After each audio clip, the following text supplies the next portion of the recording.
El tema de hoy, tejido conectivo, o también se lo llama tejido conjuntivo. El nombre se lo pusieron hace siglos, porque en ese momento se pensaba que para lo único que servía era para conectar los otros tejidos, por eso conectivo. O conjuntivo, conjunto, une los otros tejidos. Eso era lo que se pensaba. Con el tiempo fue cambiando la idea y resultó que es un tejido, a veces digo el más complejo, pero después me arrepiento porque en la siguiente clase viene otro que también es complejo. El único tejido que siempre se subestimó, que siempre se pensó que era el más fácil, era el epitelial, de revestimiento. Pasó a ser hoy en día también un tejido tremendamente complejo, porque en muchos órganos el tejido epitelial es el que cumple la función del órgano y todo lo demás está de relleno. Por ejemplo, en el intestino, el epitelio del intestino es el que absorbe los alimentos, es el que cumple la función del órgano, la función del intestino. Y absorbe y también descompone químicamente las moléculas, también produce hormonas el epitelio del tubo digestivo. O sea, todos los tejidos realmente son extremadamente complicados. A nivel microscópico, tal vez la ventaja del epitelial, que es el más fácil de reconocer. El tejido conectivo, entonces, una función general, podemos decir que es esa: unir los demás tejidos. Es un tejido que está en gran cantidad, hay muchos kilos de tejido conectivo en el cuerpo, muchos kilos. La mayoría del cuerpo humano es tejido conectivo, en peso. ¿Por qué? Porque el hueso es tejido conectivo, el cartílago es tejido conectivo, la sangre es tejido conectivo. Entonces, la gran mayoría del cuerpo humano es tejido conectivo. Acá tenemos una clasificación que nos va a servir para empezar, donde vemos que hay tres tipos de tejido conectivo. Tejido conectivo propiamente dicho. En medicina usamos esas palabras comúnmente, propiamente dicho. Se usa eso en medicina cuando una palabra o un término se usa para muchas cosas, pero una sola es la real. Entonces, por ejemplo, el paciente tiene fiebre propiamente dicha, o sea, tiene mucha fiebre, porque si tuviera menos de 37 es febrícula, no es fiebre. Entonces decimos propiamente dicho cuando queremos decir que eso realmente es lo más importante. El tejido conectivo propiamente dicho es lo que antes se conocía como tejido conectivo. Los demás eran otros tejidos hace unos años atrás. Ahora decimos que hay 4 tejidos: epitelial, conectivo, muscular y nervioso. Antes se decía que los tejidos eran muchos más. Estaba el tejido adiposo, tejido sanguíneo, cartilaginoso, óseo, hematopoyético y linfoide. Hoy todos estos se los agrupa dentro del tejido conectivo. Son tejidos conectivos, pero especializados. Por eso al que no es especializado, al que inicialmente se lo llamó tejido conectivo, se le dejó el nombre de propiamente dicho. Y también hay un tejido conectivo llamado embrionario, obviamente el que está en el embrión, que nunca le dimos ninguna importancia. Nunca le dimos importancia, siempre fue una palabrita para mencionar el tejido conectivo del embrión, que es el tejido antes de que se llame conectivo en el embrión, el mesodermo, antes de pasar a llamarse tejido conectivo, se llama mesénquima. Entonces siempre mencionábamos eso simplemente, es un nombre. El tejido, el mesodermo se transforma en mesénquima, el mesénquima se transforma en tejido conectivo. No le damos ninguna importancia y en los libros de histología todavía es un nombre nada más. Lo mismo que el tejido conectivo mucoso. que es el que forma lo que se llama la gelatina de Wharton del cordón umbilical. Es el tejido conectivo del cordón umbilical.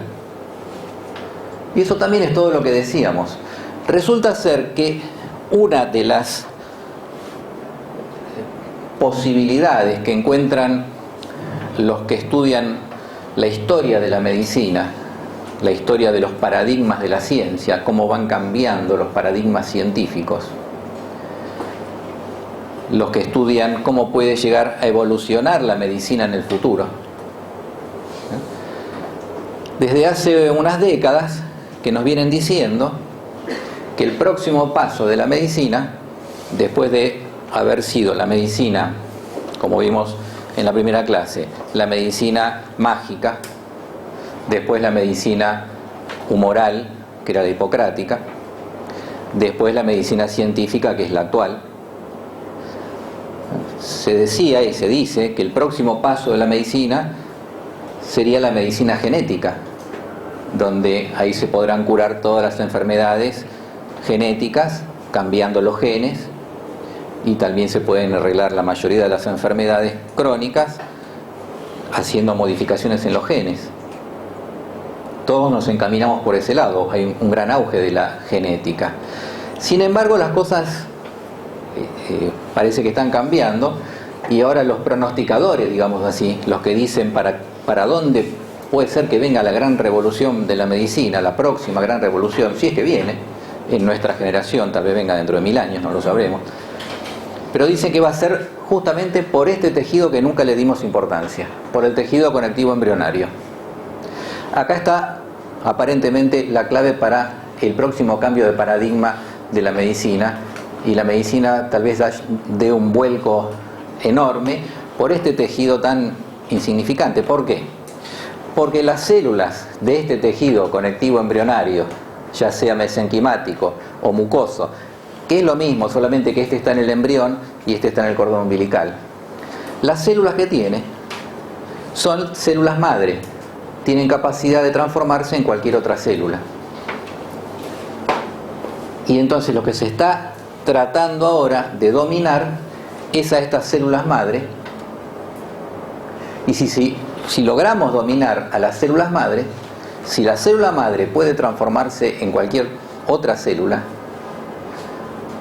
y si nosotros la dominamos, quiere decir que podemos fabricar cualquier órgano, diciéndole a las células madre que se transformen en células musculares cardíacas y formen un nuevo corazón, así como lo hacen en el embrión. En el embrión lo hacen.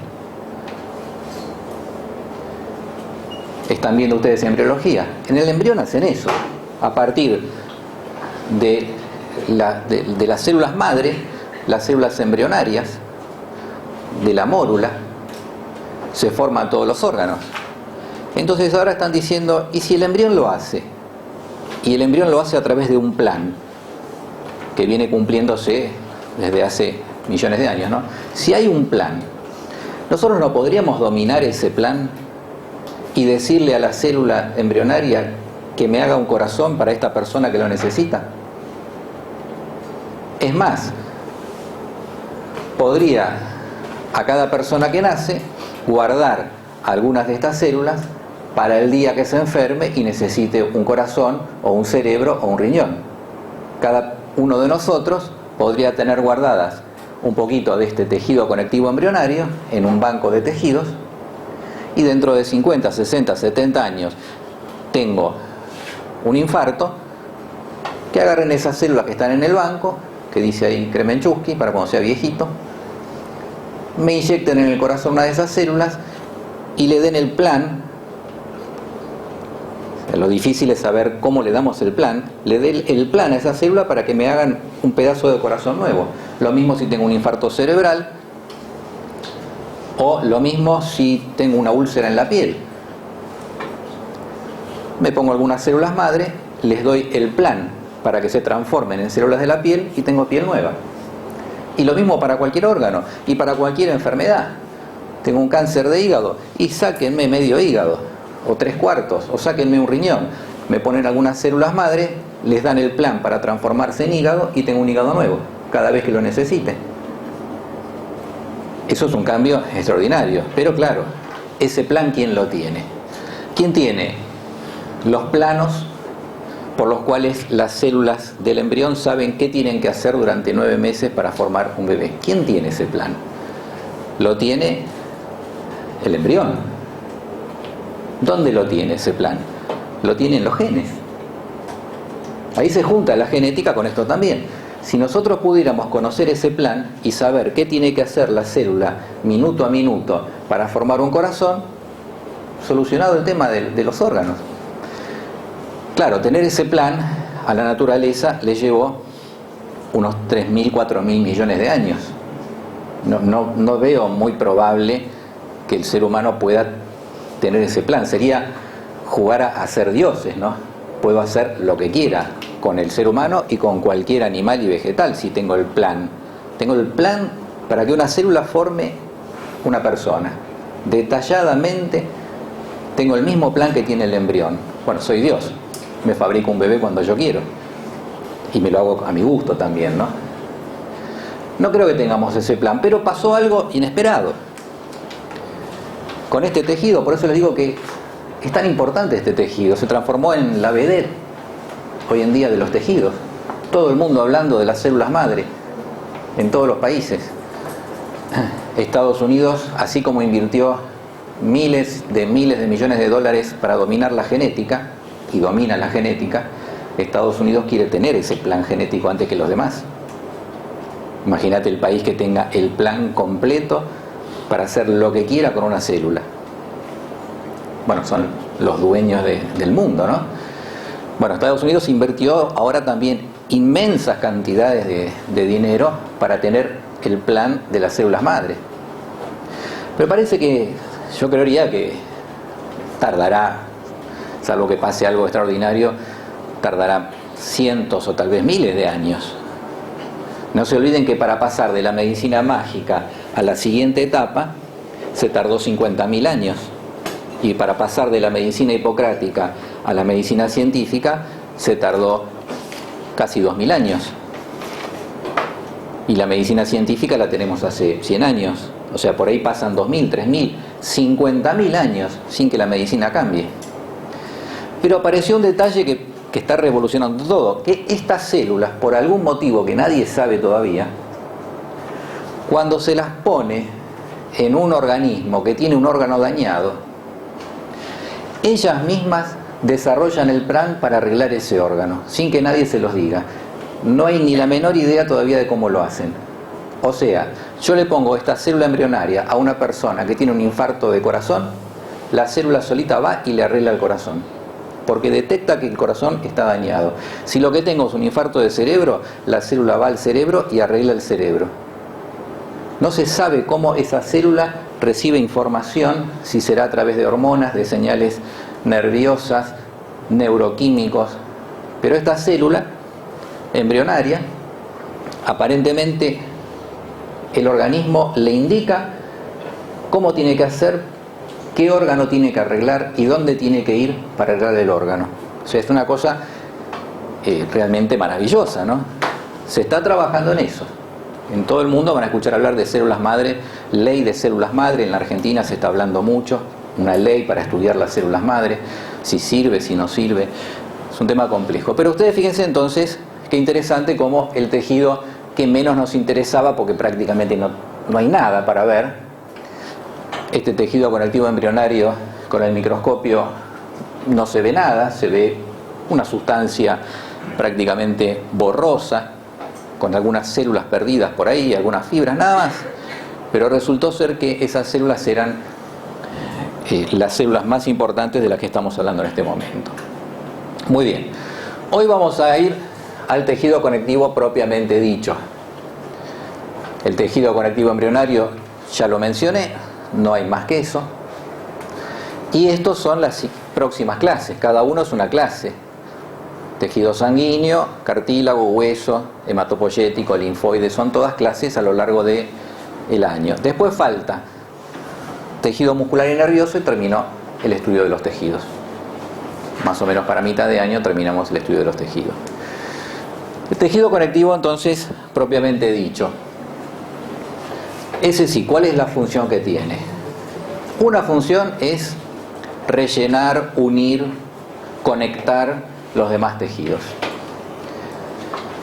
Pero la función más importante que tiene, la función más importante, es que el tejido conectivo es el que le lleva la nutrición a los demás tejidos. El tejido conectivo es el que tiene los vasos sanguíneos. Y es el único tejido que tiene los vasos sanguíneos. El tejido epitelial necesita el conectivo para nutrirse, porque el epitelial no tiene vasos. El tejido muscular necesita el tejido conectivo para nutrirse. La excepción tal vez es el tejido nervioso, que tiene en el sistema nervioso central sus vasos sanguíneos sin tejido conectivo. Es una excepción. Pero el tejido conectivo es el que nutre a todos los demás. Nutre a todos los demás. Entonces ahí tenemos una segunda función: conectar, unir, rellenar.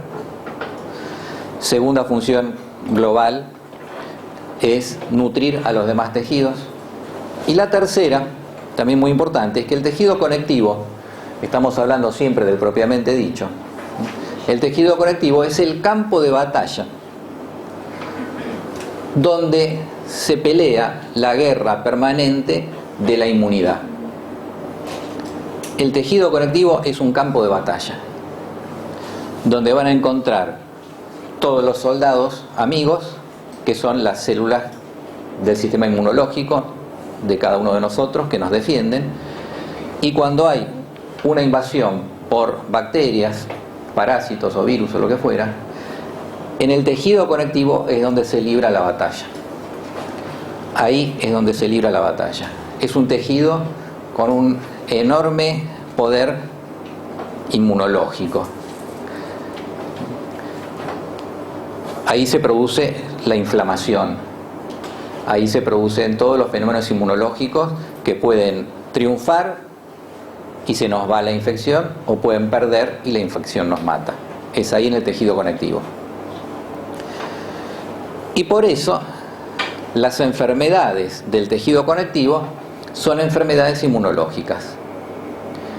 El tejido conectivo tiene tantas enfermedades que hay todo un capítulo en la medicina que se llaman conectivopatías. Pato, enfermedad. Enfermedades del tejido conectivo, conectivopatías. Hay muchísimas, hay especialistas en conectivopatías. Es una especialidad que se estudia después de recibido. Pueden hacer la residencia para ser especialistas en enfermedades de este tejido solamente, del conectivo propiamente dicho, ni siquiera hablar de los demás, ¿no? ¿Quién es ese especialista? Bueno, antes se llamaba reumatólogo. Es la reumatología, que es un nombre muy antiguo que no tiene un significado hoy en día real. Hoy en día se llaman especialistas en conectivopatías o enfermedades del tejido conectivo. Porque esas enfermedades que antes se llamaban reumáticas y que se siguen llamando reumáticas son enfermedades en realidad inmunológicas del tejido conectivo. Y son todas graves y crónicas, incurables. Todas. Ese tejido conectivo, propiamente dicho, lo dividimos en dos tipos: laxo y denso. Laxo y denso. El laxo, la función fundamental que tiene, de estas tres que dije, es la de nutrir y la función inmunológica. La función de relleno y de sostén es menos importante. El denso, al revés. La función principal es la de sostén y la menos importante es la inmunológica y la de nutrición. A su vez, el tejido conectivo denso lo dividimos en no modelado y modelado, como vamos a ver enseguida. Ahí tenemos entonces un panorama del tejido conectivo propiamente dicho. Vamos a ver algunas imágenes, para lo cual vamos a entrar directamente a ver fotos, que es lo que me interesa, ver la parte práctica. Acá tengo fotos de tejido conectivo no especializado, laxo y denso. Vamos a ver primero el laxo. ¿Dónde se encuentra el tejido conectivo laxo? Por supuesto que se encuentra en todos los órganos. Todos los órganos tienen todos los tejidos, salvo excepción. Siempre hay alguna excepción. En esas reglas que yo les voy dando, esta es una regla importante. Todos los órganos tienen todos los tejidos. Si les preguntan dónde hay tejido conectivo laxo, en todos los órganos. Les están preguntando dónde hay mucho, porque el profesor también sabe que hay en todos los órganos.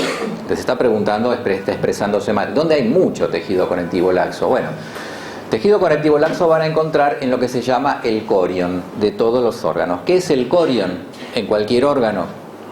El corion es el tejido conectivo laxo que está debajo del epitelio. A eso se lo llama corion. Entonces acá tenemos algunas imágenes. Fíjense ustedes, tenemos un preparado histológico. Como siempre les digo, tenemos que buscar acá a nuestro amigo que ya lo conocemos. Si no conocemos a ningún amigo, acá no vamos a encontrar nada. Para el que sabe un poquito de histología, para el que aprobó la materia, digamos, esto es muy fácil, porque yo estoy viendo con el microscopio estas estructuras en forma de prolongaciones. Y eso yo ya sé que está en algunos lugares. Para el que conoce todo el cuerpo, esto ya sé dónde está. Estas estructuras con forma de prolongaciones están solamente en dos lugares, en el intestino delgado o en la vesícula biliar. Esto es intestino delgado. La vesícula biliar tiene algunas diferencias. Pero esto yo ya sé, solamente viendo la foto con poco aumento, que tanto problema le trae a los alumnos en los exámenes. Solamente con ver esas vellosidades, que se llaman así, vellosidades, yo ya sé que esto es intestino delgado. En la vesícula biliar son parecidas y se llaman pseudo vellosidades, pseudo falso, son falsas vellosidades porque son parecidas pero no son iguales. Fíjense con qué poquito yo les hago el diagnóstico ya de qué órgano es. A veces el alumno está media hora mirando. Dice, es tan sencillo, intestino delgado, doctor. ¿Por qué? Tiene vellosidades. Muy bien. De todos modos vamos a ver más detalle. ¿Dónde encuentro acá tejido epitelial? Muy sencillo, como dije en la primera clase. Me fijo donde no hay nada, lo primero que toco siempre es tejido epitelial. Esto es tejido epitelial. Esto es tejido epitelial. ¿Qué epitelio es este? Esto lo puedo deducir de varias formas, porque la verdad que no se ve muy bien. Yo diría, no estoy muy seguro, mirándolo sin saber, no estoy muy seguro si esto es simple o estratificado. No estoy muy seguro. Y tampoco estoy muy seguro que sea cilíndrico. Por eso les digo, no es cuestión de mirar, sino que es cuestión de saber y deducir. Entonces, como yo no me quiero arriesgar, no voy a decir que es mirando el epitelio, voy a mirar otra cosa. Primero, si yo dije que estos son vellosidades y yo sé qué epitelio tienen las vellosidades del intestino, no me hace falta ni mirarlo, porque yo sé de memoria que el intestino delgado tiene epitelio cilíndrico simple. Entonces, yo miro esto y me preguntan qué epitelio tiene, ni lo miro, cilíndrico simple,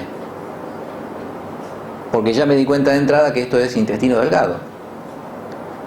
Si estoy en un examen, hago como que lo miro, le doy un vistazo, pero yo ya sé qué es, ya lo sé. Si me fallara esto y resulta que no me doy cuenta que es intestino, yo tengo otro elemento acá. Yo tengo acá estos globitos blancos que son células caliciformes. ¿Qué epitelio tiene células caliciformes? Solamente los cilíndricos.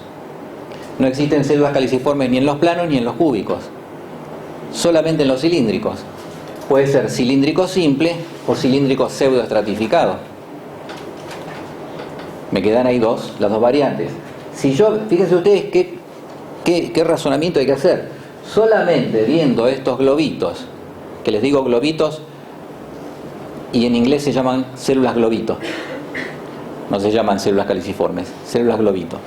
Acá le decimos caliciformes, que quiere decir forme, forma, cáliz, Un cáliz es una copa, forma de copa. Ustedes dirán, pero tiene forma de globito. Bueno, seguramente en la clase de tejido glandular les explicaron por qué tienen forma de globito, pero en realidad son una copa.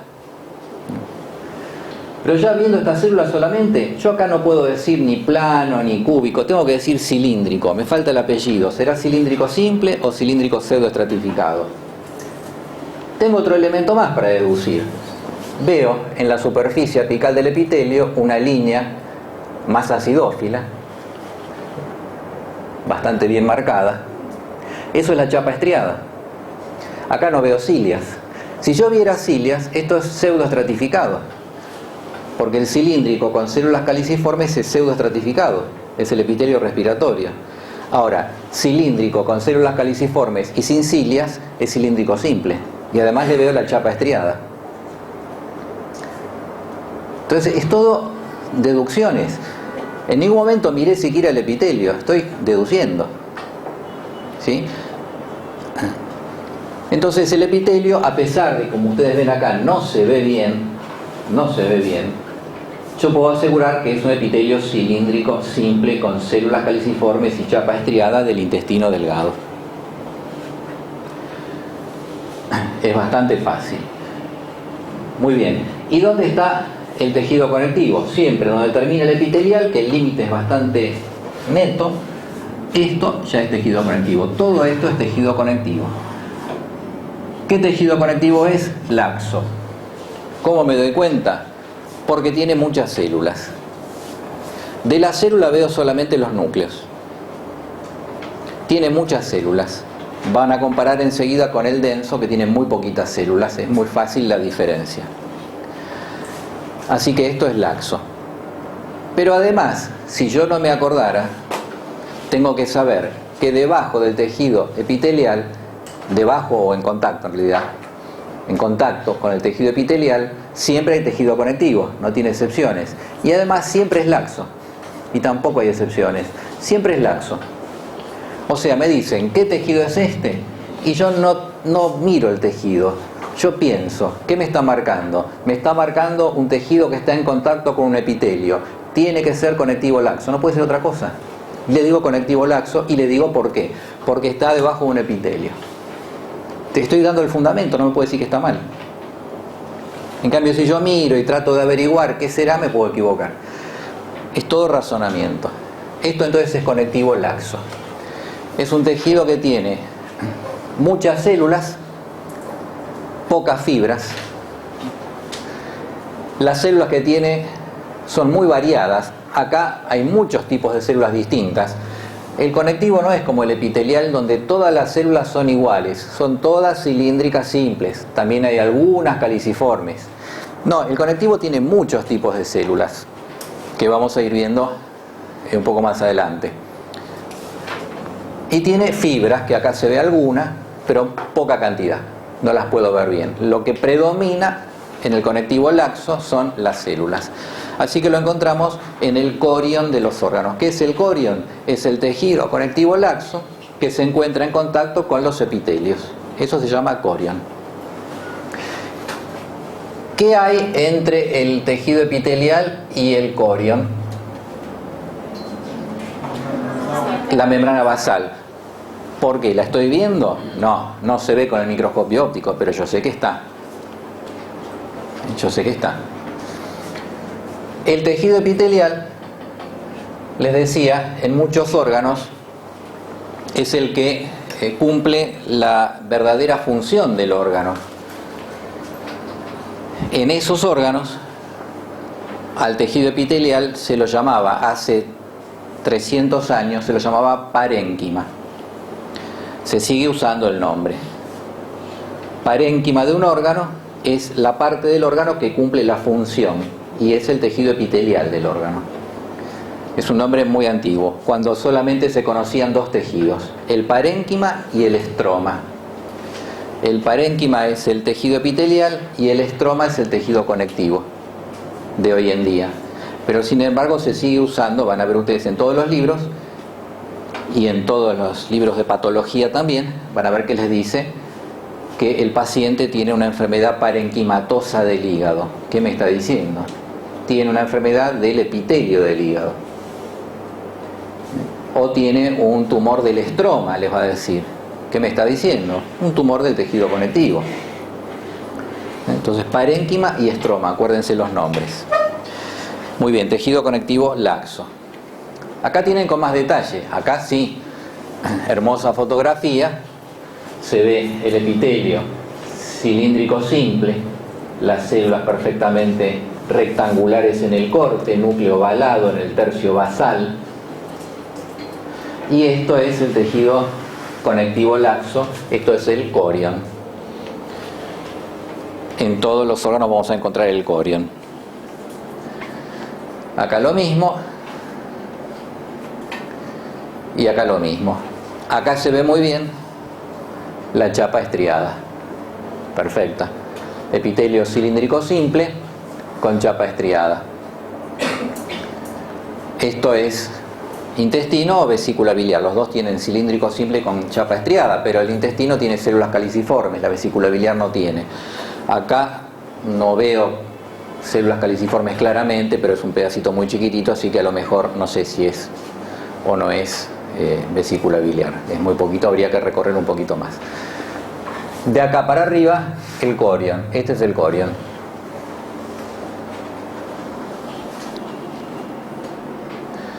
Y acá lo mismo otra vez.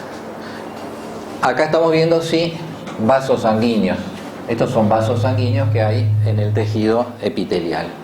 En el tejido, perdón, conectivo. El corion es el que tiene más vasos sanguíneos, porque tiene que nutrir, acuérdense, al epitelio. Entonces va a ser muy fácil que encuentre vasos sanguíneos. Este es un vaso sanguíneo. Acá veo dos núcleos. ¿Qué epitelio es este? Plano simple. ¿Por qué? ¿Lo vi plano? ¿Lo vi simple? ¿Está perfecto? No, porque yo sé de memoria, y no hay ninguna excepción, perdón, hay una excepción, que todos los vasos sanguíneos tienen epitelio plano simple. Hay una sola, que son las vénulas de los ganglios linfáticos, se llaman vénulas de endotelio alto, que tienen epitelio cúbico simple. Es una sola excepción, no tiene tampoco tanta importancia. Pero si me preguntan, ¿qué epitelio ve acá? Y yo acá no veo ninguno porque no se ve ningún núcleo, pero yo le digo plano simple, esto es un vaso sanguíneo. Y acá lo mismo. Y acá veo un vaso sanguíneo, acá se ve bien el epitelio plano simple, adentro del vaso se ven dos glóbulos blancos. Este tiene tres, parece que tuviera tres núcleos, en realidad no hay ningún glóbulo blanco que tenga más de un núcleo, entonces yo no puedo decir que tiene tres núcleos. Lo que pasa es que tiene el núcleo con tres lóbulos y por el corte se ven separados. Es un núcleo trilobulado este. Este es un neutrófilo joven. Es un neutrófilo recién salidito de la médula ósea y se metió ya en la sangre. Este tiene aparentemente también dos o tres núcleos, también es un neutrófilo joven, que son la mayoría, ¿no?, de los que van a encontrar. Y así uno sigue y sigue deduciendo permanentemente. Imagínense la cantidad de cosas que hay ahí para ver. Muy bien, tejido conectivo laxo entonces. Más imágenes de conectivo laxo. Esto podría ser un acino seroso. Esto es tejido epitelial, acá hay una luz. Si esto es una luz, o sea un espacio libre, esto es tejido epitelial. Con esta forma redondeada es un acino. La coloración de este acino es fuerte, lo veo colorado intensamente, basófilo en la parte basal y acidófilo en la parte apical. No lo veo así, no lo veo. Lo que yo veo es que este acino no es mucoso, el mucoso se ve blanco. Este no es mucoso, este es seroso. En teoría yo sé que la parte basal es basófila y la apical es acidófila, entonces lo digo, pero yo no estoy viendo acá azul y acá rojo. ¿Por qué? Porque el color salió bastante parecido entre el azul y el rojo en la fotografía. Entonces, como siempre les digo, 50% lo que veo y 50% lo que le agrego con mis conocimientos, ¿no? No van a esperar ver todo. Acinos serosos, epitelio, por lo tanto en contacto con el epitelio, tejido conectivo laxo que forma el corion de este órgano. Estos son acinos serosos. Como veo todo acinos serosos, no veo ningún mucoso. Supongamos que yo corro un poquito el preparado muevo el vidrio y veo que son todos serosos, y veo que es un órgano que lo único que tiene adentro son acinos serosos, o no veo un epitelio que me haga pensar en un órgano hueco, veo un órgano macizo con acinos serosos. ¿Qué puede ser? Acinos serosos en todo el órgano son dos nada más: páncreas y parótida. Con esta imagen yo les digo, esto es páncreas o parótida. Si yo recorro el órgano, voy moviendo el preparado y veo todo lo mismo, es parótida. Si yo de golpe me encuentro con una isla que no tiene acinos, dentro de este mar de acinos me encuentro una isla que no tiene acinos, es páncreas. Y esa isla son los islotes de Langerhans, donde se produce la insulina, que por eso le pusieron el nombre. En un mar de acinos vemos una isla de células. Le pusieron isla, Langerhans le puso isla, y ahí le quedó el nombre. Islas, islotes de Langerhans. Así que fíjense nuevamente, con una imagen hago enseguida el diagnóstico del órgano, del epitelio, del conectivo, y si esperan un ratito más, les digo qué célula es cada una de estas. Tenemos que avanzar un poquito más en la explicación. Muy bien, esa fue la primera, que ya la vimos. Entonces tenemos corion. Vamos al tejido conectivo denso. Tenemos dos tipos: modelado y no modelado. ¿Cuál es la diferencia? Bueno, acá por suerte el nombre lo pusieron bien. El modelado se refiere a que está ordenado, y el no modelado está desordenado. Por eso le pusieron modelado y no modelado.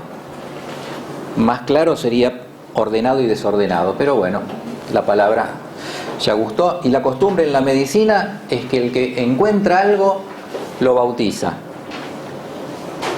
y el nombre que le puso se deja aunque se descubra después que estaba mal. Es la costumbre en la medicina. Por eso hay un montón de cosas que tienen nombres que no son correctos, porque la costumbre en la medicina es no cambiar el nombre en honor al que lo descubrió. Que descubre algo, le pone el nombre, y en los libros figura el nombre que le puso él y se le pone el epónimo. ¿Qué es el epónimo? Es el nombre del descubridor. Islotes de Langerhans. Langerhans descubrió los islotes que producen la insulina.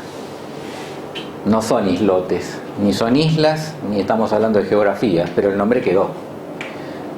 Y Langerhans es el epónimo, es el nombre en honor al doctor Langerhans. Islotes de Langerhans. Entonces, si uno descubre algo, si cualquiera de ustedes descubre algo, hay que fijarse muy bien qué nombre le va a poner uno en base a sus conocimientos, y ese nombre va a quedar para la historia, acompañado con el apellido de ustedes. Por eso muchas veces nosotros preguntamos siempre los epónimos, hay que saberlos. Islotes del páncreas, está bien. Islotes productores de insulina, está bien. Pero se llaman islotes de Langerhans, y Langerhans bien escrito. Es como que yo un día descubra algo, le pongo islotes de Kremenchuk y yo quiero que me escriban bien el apellido. Entonces, viste, al que no ponga islotes de Kremenchuk correctamente, lo aplazamos. Bueno, hacemos lo mismo con todos. Me escriben Langerhans mal escrito y está mal.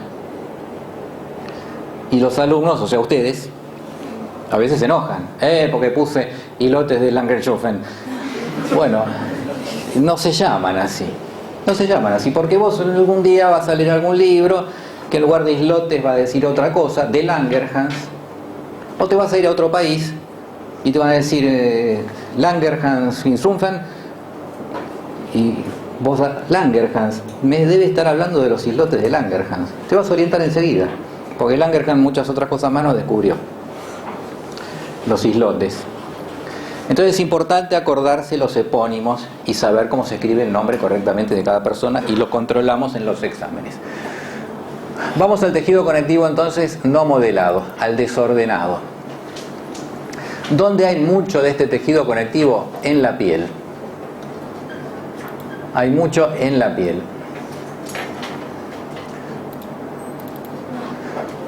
Acá tenemos un preparado de piel. ¿Cómo sé que es piel? Muy fácil. Veo queratina, que es fácil de distinguir. Si es queratina, miren la deducción que hago. Yo puse la foto, di un vistazo y dije, queratina. Si es queratina, el epitelio es plano estratificado. Y es piel, porque es el único órgano del humano que tiene queratina. Listo. No mire nada más. Vistazo, piel. ¿Cómo sabe el profesor? No, no sé nada. Yo vi la queratina. El resto es todo deducciones, nada más. Plano estratificado, se ve muy mal, pero sí se ve bien la queratina. Alcanza y sobra como para hacer el diagnóstico de piel. Y esto es todo tejido conectivo denso, no modelado. Está desordenado. Todo esto es conectivo denso no modelado. Tiene la característica de que la mayoría son fibras. Todo esto que ven acidófilos son fibras colágenas. Las elásticas no se ven y las reticulares tampoco con técnica de rutina. Esta siempre técnica de rutina. Todo esto es una gran cantidad de fibras colágenas que ustedes tienen en su plenitud y que yo he perdido ya la mayoría porque con los años estas fibras colágenas se van renovando lentamente, va disminuyendo el colágeno y se nos cae la cara a todos, la cara y el resto.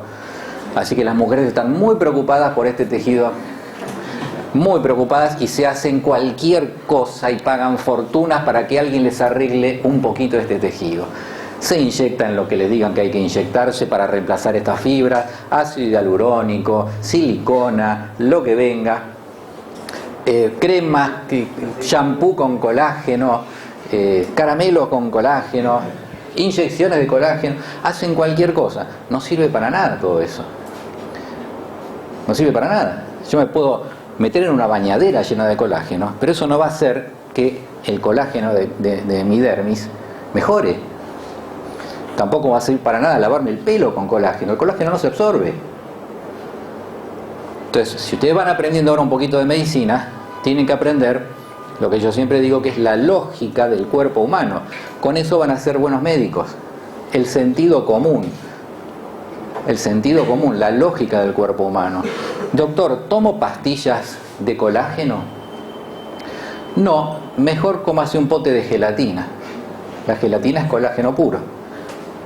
¿Y con eso me va a mejorar la piel? No, porque usted tiene que renovar el colágeno que está dentro de la dermis, no lo tiene que comer. Lo que usted come se digiere en el tubo digestivo.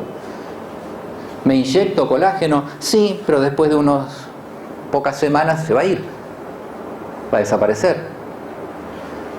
Y el shampoo con colágeno, para lavarse la cabeza, para hacer espuma, no se va a absorber. O sea, hay una lógica en el cuerpo humano, que los médicos la sabemos, y en base a eso podemos predecir, podemos determinar si un tratamiento sirve o no sirve. Pero el ser humano, insisto, por ahí los aburro con esto, piensen siempre que venimos de 50.000 años de medicina mágica. La gente sigue pensando que la medicina es mágica. Un principio de la medicina mágica, estoy hablando de la antigüedad, del hombre primitivo, un principio decía que para mejorar un órgano hay que comer ese órgano. Era lo que se hacía. Entonces, a una persona que tiene problemas en las articulaciones, ¿qué le damos de comer? Cartílago. ¿Va a servir para algo? No, se digiere. El cartílago se digiere y se absorben los aminoácidos y se absorben las moléculas, no el cartílago.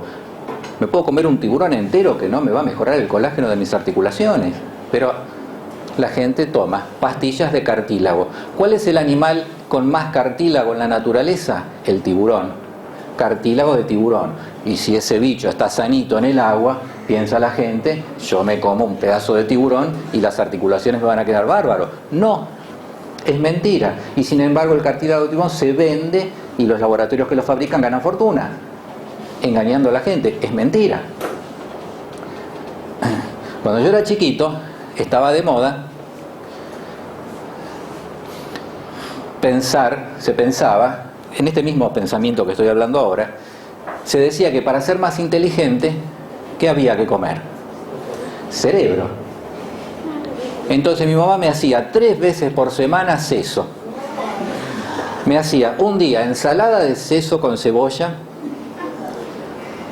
me hacía buñuelos de seso fritos y me hacía tortilla de seso 3 veces por semana para que el nene salga inteligente. Con lo cual demostramos 2 cosas: que aumenta el colesterol, porque yo tendría el colesterol por las nubes, y que no te hace más inteligente. Y como mucho me hizo más parecido al seso que me comí, porque me daba cerebro de vaca mi mamá, no humano. Entonces estaba de moda ese pensamiento: hay que comer seso para que el nene sea inteligente. No es así. No es así. Lo mismo que tomar colágeno, lavarse con colágeno, esmalte de uñas con colágeno, crema con colágeno. El colágeno no se absorbe. No tienen la plata en crema con colágeno carísima. Es mentira, no se absorbe. Y así como eso, muchas cosas que la gente piensa que hay que comer. Ando mal del hígado. Come hígado que te va a hacer bien. No hay que comer hígado para el hígado. No es así. Bueno, acá tenemos un poquito más de detalle. Ven acá las fibras colágenas. Esas fibras las producen las células del tejido conectivo, que vamos a ver después, los fibroblastos. Son las que lo producen, y si yo quisiera hacer algo para tener mejor el colágeno y verme más joven, lo único que podría hacer es estimular a los fibroblastos para que produzcan más colágeno. Ahí sí, pero no hay nada. No hay ningún medicamento que estimule al fibroblasto para que produzca más colágeno. Ahí estaría donde yo te la creo. Si veo que es cierto, bueno, estamos por buen camino. Ahora, después, comerlo o bañarme con colágeno. ¿Ven? Tejido conectivo denso no modelado, está desordenado. Pocas células. ¿Qué célula es esta, señor alumno? Y se la pasan mirando y mirando y mirando. No, en el tejido conectivo denso, las células son los fibrocitos. Tiene unas células que se llaman fibrocitos, en su enorme mayoría. Difícil ver otra célula que no sea un fibrocito. Después vamos a ver las células, seguramente la clase que viene. Hoy vamos a ver los tipos de tejido conectivo. Pero las células son fibrocitos. Nuevamente, tejido conectivo denso no modelado, en su gran mayoría podemos encontrar en la dermis de la piel. Ahí es donde más cantidad hay, y después pueden encontrar denso no modelado también en la glándula mamaria. Es el otro órgano que tiene gran cantidad, y por eso las chicas se hacen grandes. ¿Y qué se les cae? Se les cae el colágeno, ¿no? Claro, es el sostén. Estas fibras son las que sostienen también la glándula mamaria. Son esos 2 órganos. Así que, nuevamente, el razonamiento inverso. Veo esto, ¿qué órgano es? ¿Qué pregunta? ¿Me está matando con esto? Nada. Tejido conectivo denso no modelado en gran cantidad. ¿Piel o glándula mamaria? Listo. ¿Y qué células son? Fibrocitos. Ya está, entendió la histología. No va a tener problemas. Un poco más de aumento, las fibras colágenas, todo desordenado. Y acá también con más aumento, y los fibrocitos. Los fibrocitos son las células que están en el tejido conectivo denso en su gran mayoría. Ya hablaremos la clase que viene de las células con todo detalle. Producen ese colágeno también, y lo mantienen. Y aquí más, no modelado. Y acá más. Glándula mamaria y piel. Todos estos preparados son glándula mamaria y piel. Y ahí está piel. Ahora vamos al conectivo denso modelado, o sea, el que está ordenado. Cuando veo tejido conectivo denso y lo veo ordenado,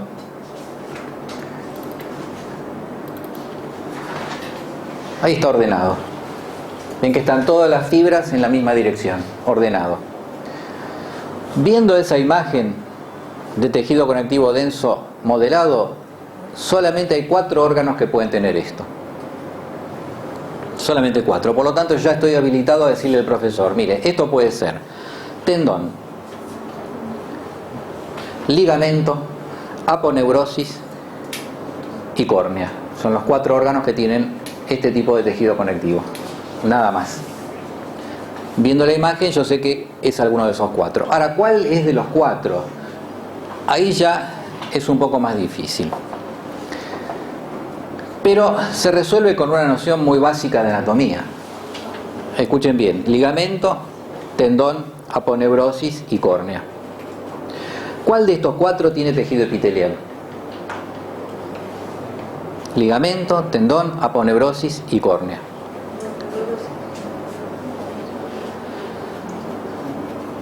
No saben cómo resolver la pregunta.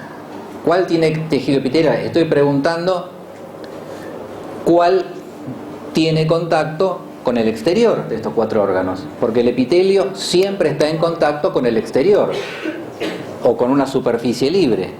¿Los tendones tienen algún contacto con el medio? No. ¿Los ligamentos? No. ¿Las aponeurosis? Tampoco. La córnea sí.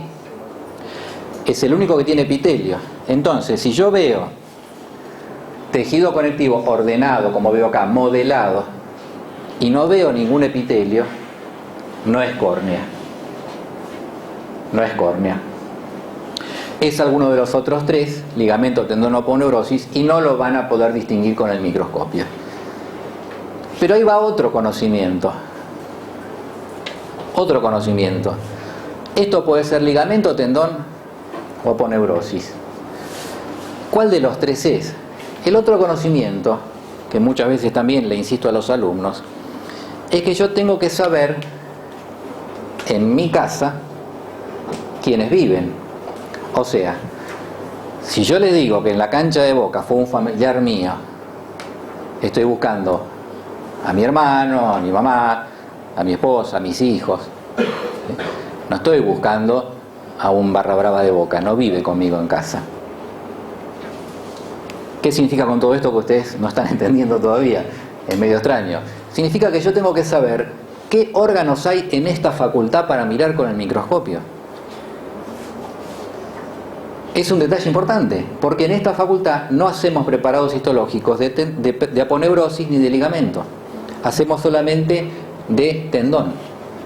Entonces me ponen esto, veo epitelio, es córnea, no veo epitelio, es tendón.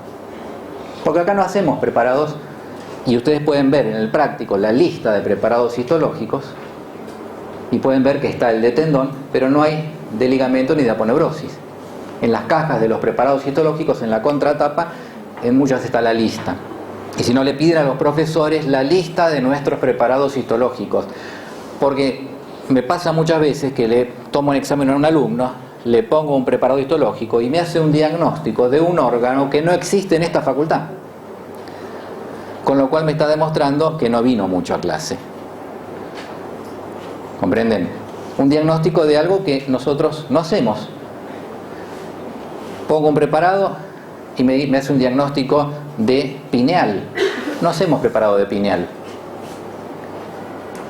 No vino a clase, no sabía ese dato importante. O sea, tengo que hacer diagnóstico de las cosas que me pueden llegar a tomar, de los órganos que no van a ver nunca en su vida. No vamos a hacer diagnóstico. Esto entonces es tendón. ¿Cómo se llaman estas células? Fibrocitos. Pero en el tendón, al fibrocito del tendón le pusieron el nombre súper original de tendinocito. Tendinocito, son los fibrocitos del tendón. A alguien se le ocurrió ponerle otro nombre. Ahí lo ven con más detalle. Ahí también ordenado, modelado. Todo esto son fibras colágenas. Si quieren comer colágeno, coman un tendón. Pero es horrible. Lo pueden comer de otra manera, como bien saben nuestras madres o nuestras abuelas, que saben mucho de estas cuestiones de la medicina por tradición. Porque cuando se hierve el tendón, lo van a encontrar en los libros, cuando se hierve el tendón es colágeno 100%. El colágeno, cuando se hierve, se transforma en gelatina. La gelatina es colágeno hervido. Entonces nuestras madres o nuestras abuelas hacían gelatina, pero no compraban el sobrecito de gelatina Royal como ahora. Mi abuela hacía la gelatina. Agarraba una gallina, la ponía en una cacerola, la dejaba hervir, tiraba después la gallina, con lo cual hacía salpicón, y con el agua esa lo dejaba enfriar y comíamos gelatina. Una porquería, un asco, ¿no? Pero así se comía la gelatina. Después vino Royal y fabricó gelatina en sobrecito con gusto. Pero para que tenga un poco de gusto le ponían a la gelatina, mi abuela le ponía cosas a la gelatina para que tenga gusto algo. Pero la gelatina es eso. La gelatina es eso. Entonces por eso la gente, doctor, me gustaría comer colágeno. Hay unas pastillitas que venden por la tele, por la radio, anuncian una pastillita de colágeno. Comas un pedazo de pollo. ¿Quiere cartílago? Bueno, come un pedacito de pollo también. Bueno, entonces esto es... Ahora fíjense acá. Tendón. No veo epitelio ni arriba ni abajo. Llegamos a la conclusión: tejido conectivo denso modelado, sin epitelio en ningún lado, tendón. Muy bien. Dijimos que las células son fibrocitos. Los fibrocitos son unas células aplanadas. Totalmente aplanadas. Son como un huevo frito. Aplanadas. Sin embargo, acá el núcleo lo veo redondo. En una célula plana el núcleo debería verlo alargado, como un epitelio plano simple. ¿Sí? ¿Me siguen el razonamiento? Sin embargo, los veo redondos. ¿Por qué? Porque está cortado el tendón transversalmente. Entonces agarré a todos los fibrocitos perpendiculares. Entonces les puedo decir no solamente que es tendón, sino además cómo está cortado esto. Lo cortaron transversalmente al tendón para hacer el preparado. No lo cortaron a lo largo. Nuestras preparadoras que están enfrente. Muy bien, esto ya lo vimos. Ahora bien, si nosotros vamos ahora a este otro, este es muy fácil. Este es el órgano más fácil, porque lo vamos a terminar ya de ver a fondo hoy. O la estructura más fácil. Esto es tejido conectivo denso modelado. Veo todas paralelas las fibras colágenas. No las estoy viendo paralelas en realidad, porque no estoy con mucho aumento y no alcanzo a ver cada fibra. Pero me doy cuenta que es modelado porque los núcleos de los fibrocitos son paralelos. Si no puedo ver bien las células, por lo menos estoy viendo los núcleos. Están todos apuntando en la misma dirección los fibrocitos. Entonces, tejido conectivo denso modelado. Tiene epitelio de un lado y del otro. Esto es córnea. Y este tejido conectivo denso modelado en la córnea se lo llama conectivo denso laminar. Laminar.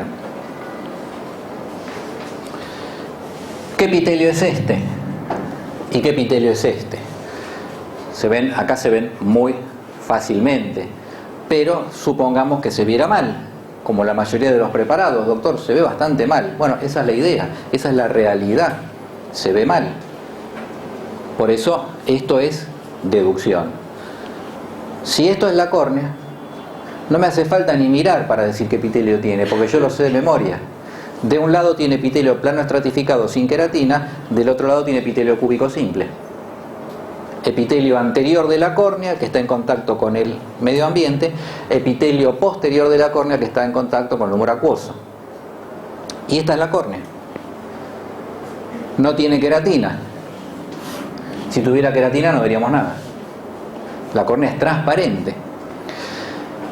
Es una estructura muy simple, pero a su vez tiene una gran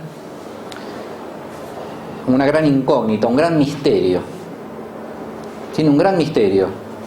Ustedes están viendo acá, tejido conectivo denso modelado, miles y miles de millones de fibras colágenas, miles de fibrocitos, un epitelio plano estratificado, con sus núcleos o citoplasmas, un epitelio cúbico simple. La gran incógnita es cómo esto es transparente. La córnea es transparente.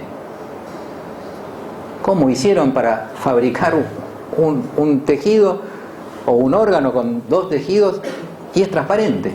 Es maravilloso. Nadie sabe. ¿Cómo se logra que sea transparente? Lo único transparente que hay es el vidrio. Por eso pusieron humor vítreo al ojo, porque es transparente. Pero esto es transparente. ¿Cómo está hecho para que sea transparente? Bueno, los ingenieros han aportado muchas ideas de cómo están entrelazadas las fibras colágenas, pero en realidad es un gran misterio. Es un tejido transparente, totalmente transparente, por eso vemos. Fíjense ustedes, acá hay un detalle también muy importante. Insisto que con cada fotografía se podría hablar un mes entero. Estoy haciéndola cortita porque recién estamos empezando. Pero acá hay un detalle muy importante. El tejido conectivo de la córnea no tiene vasos sanguíneos. El tejido conectivo tiene vasos sanguíneos, pero el denso tiene pocos. El laxo tiene muchos. Les dije al comienzo. Y específicamente el tejido conectivo denso modelado laminar de la córnea no tiene vasos sanguíneos. El epitelio no tiene vasos sanguíneos. ¿Cómo se nutre la córnea entonces? Se nutre por el oxígeno del ambiente. O sea, tenemos que tener el ojo abierto y bañado con lágrimas para que se nutra. Se nutre con el oxígeno ambiente. Por eso, si me pongo un lente de contacto mucho tiempo, más días de lo que está permitido, no le llega oxígeno a la córnea, me pongo acá un lente de contacto y tapo y no dejo que el oxígeno pase. ¿Qué pasa si me dejo los lentes de contacto días y días y días olvidados? ¿Qué pasa? Tengo una úlcera de córnea. ¿Por qué? Porque este tejido epitelial se muere y se hace un agujero. Úlcera en griego. Se me hace un agujero porque muere este pedazo, porque le estoy tapando el oxígeno. Por eso el lente de contacto me los tengo que poner y sacar cuando dice las indicaciones. Y por eso se inventan nuevos lentes de contacto. Al principio los rígidos te los dejabas a la noche para dormir y a la mañana te levantabas con úlcera de córnea, porque no tiene otra fuente de oxígeno. Es el que viene de acá y el que viene de atrás, digamos la mitad, por el humor acuoso se nutre con un poquito de oxígeno y del medio ambiente otro poco de oxígeno. Por eso el problema de la úlcera de córnea con las lentes de contacto. Y por eso también es un órgano muy fácil de trasplantar. No tiene vasos sanguíneos. Lo corto y pongo otro. No tengo que suturar vasos sanguíneos, no tengo que esperar la irrigación. Corto, redondito, más o menos parejito, saco uno de un cadáver y lo pego y anda bien. Es el mejor trasplante. Se hacen millones de trasplantes de córnea. Anda bárbaro, no hay complicaciones, no se infecta. Difícil que se infecte la córnea porque no tiene vasos que lleguen, está bien tapada por dos tejidos epiteliales. Entonces, bueno, esa es una historia interesante, saber esta cuestión acerca de este tejido. No tiene vasos sanguíneos. Muy bien, ahí tenemos córnea. Y si estamos viendo córnea, el preparado histológico puede ser el de córnea, porque hacemos preparados de córnea, y también hacemos preparado de ojo entero. Así que uno tiene que seguir mirando y ver si terminó ahí es córnea, o sigue mirando y aparece la retina y ya es entonces preparado de ojo. Bueno, ese es el tejido conectivo laxo y denso. Después tenemos el embrionario que ya mencioné antes, que durante siglos y siglos, y desde que yo recuerde que empecé a dar clase de histología, lo mencionábamos. Sí, este es el mesénquima. El mesodermo se transforma en esto y después esto se transforma en tejido conectivo. ¿Cómo me doy cuenta que esto es mesénquima? Porque estoy viendo un preparado de embrión. Si ven en un vidrio una personita entera cortada en una feta, no es un pigmeo, es un embrión. Por lo tanto, lo que tiene dentro es mesénquima. O sea, ahí no hay... Y esto que es gracioso también sirve para lo siguiente. Acuérdense, y esto a los profesores no les gusta que los diga, no les gusta porque muchos quieren guardarse todavía los secretos, ¿viste? Yo no me guardo ningún secreto. Hay que mirar el vidrio. Hay que mirar el vidrio. Si yo en el vidrio lo miro y veo una gota de sangre, ¿qué preparado será? Sangre. Hay que mirar el vidrio. Y si miro el vidrio y veo una cabeza cortada de perfil, con la boca y la lengua sacada para afuera, es un embrión. Y si veo un huesito, es un hueso. O sea, hay que mirar el vidrio. Muchos profesores no quieren, ¿por qué? Porque se hace muy fácil. Y uno quiere mantener un poquito la expectativa, la incógnita, como para hacerlos pensar. Pero ustedes, como nos enseñaron a nosotros en la facultad, usted agarre el vidrio en el examen y lleve siempre un pañuelito, nos decía de Robertis. Y usted lo limpia el vidrio. Cuando lo limpia lo mira. Y después lo pone en el microscopio. Si el profesor pregunta, no, lo estoy limpiando. Lo estoy mirando. Lo estoy mirando. Entonces, pañuelito de papel, limpian el vidrio, ahí lo miran bien. Ya saben, una gota de sangre es eso. Bueno, buenísimo, ya está. Muy bien. Entonces, este tejido... No les vamos a mostrar preparados de esto, de mesénquima, pero sí hay preparados de cordón umbilical. Hay preparados de cordón umbilical. Y acá también es muy sencillo el diagnóstico. Esto es la gelatina de Wharton del cordón umbilical. ¿Cómo sé? Porque esto es cordón umbilical. Si no, no podría saberlo. ¿Cómo sé que es cordón umbilical? Porque veo un órgano, tendría que verlo con menor aumento o verlo a ojo. Cordón umbilical, el diagnóstico se hace mirando el vidrio porque se ve el cordón umbilical cortado transversalmente con sus 3 vasos sanguíneos. Tiene 3 vasos, 2 arterias y una vena. Y eso es cordón umbilical. Se hace el diagnóstico mirando el vidrio o poniéndolo a menor aumento con objetivo panorámico. Veo 3 vasos sanguíneos en una estructura circular, redonda. Es cordón umbilical. Por lo tanto, me ponen el preparado, me marcan, ¿qué es esto? Gelatina de Wharton. Ni lo miro. ¿Esto qué es? Un vaso sanguíneo. ¿Y esto qué es? Acá termina el cordón umbilical. Acá ya viene el medio ambiente.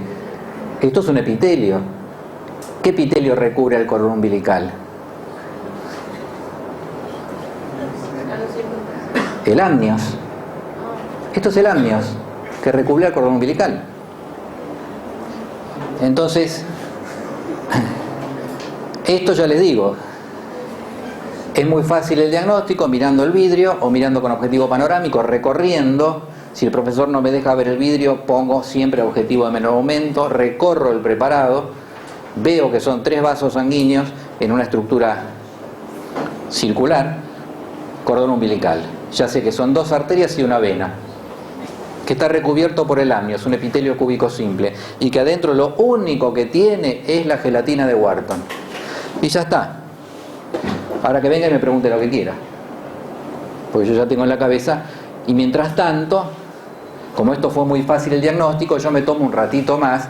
Ya llegará el momento que rindan exámenes y les voy a dar la técnica para rendir exámenes. Mientras voy mirando, en 30 segundos o en 15 segundos me di cuenta que era cordón umbilical. No apago el microscopio y digo, ya está, cordón umbilical. No, pará. Hago como que sigo mirando y mientras tanto ya preparo lo que voy a decir. Repaso mentalmente, cordón umbilical, gelatina de Wharton, clasificación del tejido conectivo, clasificación del tejido epitelial, qué es el amnios, diferencias entre arterias y venas, circulación fetal. Ya lo tengo todo en la cabeza. Sí, terminé. Cordón umbilical. ¿Qué me va a preguntar? Lo que me pregunte lo acabo ya de repasar mentalmente.